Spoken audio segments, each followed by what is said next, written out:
공인중개사 자격 없이 부동산 거래를 중개한 혐의로 기소된 공승배 변호사에 대해 항소심 법원이 오늘 1심 판결을 깨고 주요 쟁점에 대해 모두 유죄를 선고했습니다. 1, 2심 법원 판단이 엇갈리면서 이른바 복덕방 변호사 논란은 대법원에서 최종 판단을 받게 됐습니다. 상식과 원칙이 통하는 사회 법률방송 현장기획 장한지 기자가 재판에 다녀왔습니다. 공승배 변호사가 운영하는 트러스트 부동산 홈페이지입니다. 여느 공인중개사무소 사이트와 마찬가지로 매물을 확인하고 부동산을 사고 팔 수 있습니다. 이 사이트는 지난해 1월 개설됐는데 부동산 거래 금액에 상관없이 수수료를 최대 99만 원만 받아 업계에 센세이션을 일으켰습니다. 당혹감 속에 위기를 느낀 공인중개사협회는 공승배 변호사를 공인중개사법 위반 혐의로 검찰에 고발했습니다. 지난해 11월 서울중앙지법에서 국민참여재판으로 열린 1심은 공승배 변호사의 손을 들어줬습니다. 검사가 제출한 증거만으로 공 변호사가 중개업을 했다는 점 등이 합리적 의심 없이 증명됐다고 단정할 수 없다는 것이 1심 재판부 판단이었습니다. 하지만 오늘 항소심 재판부 판단은 달랐습니다.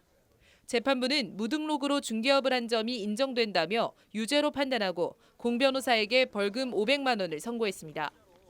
홈페이지에 매매, 임대차 등 부동산 정보가 게시되어 이를 기초로 거래가 진행된 점 등에 비춰보면 중개 행위가 인정된다는 것이 항소심 재판부 판단입니다. 부동산 거래 수수료가 아닌 변호사로서 법률 자문료를 받은 것이라는 공 변호사의 주장도 받아들여지지 않았습니다.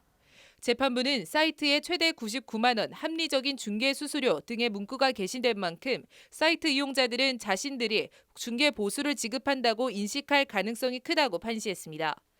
재판부는 그러면서 다만 의뢰인에게 별다른 피해를 끼치지 않았고 오히려 금전적 이익이 된 점을 참작했다고 양형 사유를 밝혔습니다.